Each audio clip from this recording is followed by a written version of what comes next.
आला हजरत फाजिले बरेलवी का 107वां उर्स शुरू। बरेली में आला हजरत फाजिले बरेलवी का 107वां उर्स परचम कुशाई के साथ शुरू हो गया। इस 3 रोज़ा उर्स में England, Mauritius, Australia, south Africa, Nepal, Sri Lanka, Dubai और सऊदी अरब सहित मुल्क के कोने कोने से जायरीन पहुंचे। दिन भर दरगाह पर गुलपोशी और फातिहा ख्वानी का सिलसिला चलता रहा।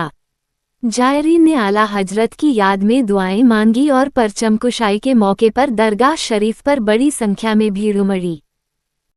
मेरा नाम मोहम्मद अहमद कुरैशी, मैं कलकत्ता से आया हूँ और तकरीबन हम लोग 12 से 15 साल लगातार हम लोग उस शरीफ में आते हूँ।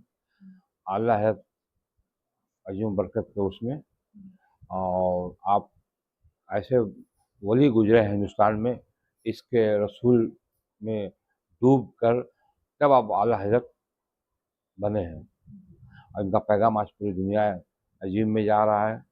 और सुन्नियत का जब बचाव किए हैं वो हमारा बहुत बड़ा तोहफा है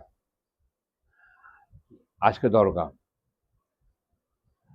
और बाकी बस आला हज़रत फाजिले बरेलवी का इस साल 107वां उर्स रज़वी मनाया जा रहा है।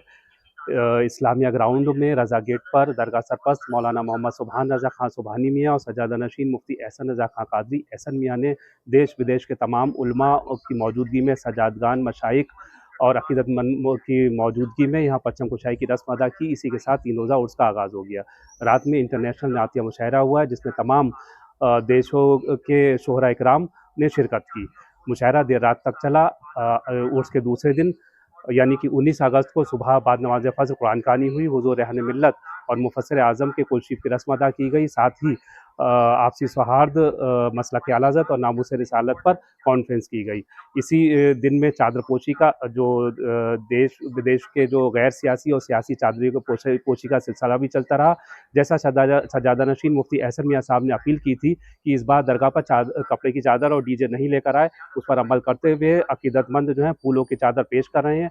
जाम नहीं लगने दिया जा रहा है। भीड़ भाड़ की बात करें तो किस तरह का उनका योगदान रहा इस्लाम के लिए, दीन के लिए, किस तरह की खिदमत उन्होंने जो है दी। आला हज़रत फाजिले बरेलवी ने दीन और मसलक के लिए एक बहुत बड़ा कारनामा अंजाम दिया। दीन के साथ ही उन्होंने मज़हब और समाज के लिए भी लगभग 1000 से ज़ायद किताबें लिखी, जिसमें उर्दू, अरबी, फ़ारसी के अलावा आपने गणित, अर्थशास्त्र, बैंकिंग और भी बहुत से ऐसा कौन सा विषय है जिस पर आला हज़रत ने कलम ना चलाया हो।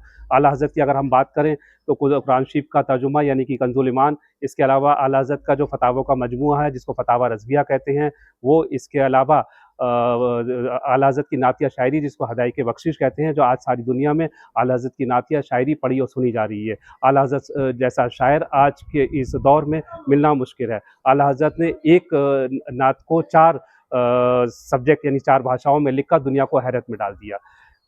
उससे क्या मैसेज जाता है देखने वाला? ये उर्स आपसी इत्तेहाद का पैगाम भी देता है। यहाँ से हिंदू मुस्लिम एकता और भाईचारे का पैगाम पूरे देश और दुनिया में दिया जाता है। यहाँ से पैगाम दिया जाता है कि जितने भी देश और दुनिया के उलमा आए हैं वो अपने अपने शहर, अपने अपने मुल्क में जो सेकुलर मुसलमान और हिंदू हैं उनमें मिलकर आपस में कमेटियाँ बनाएं और एक आपसी भाईचारे का पैगाम दें।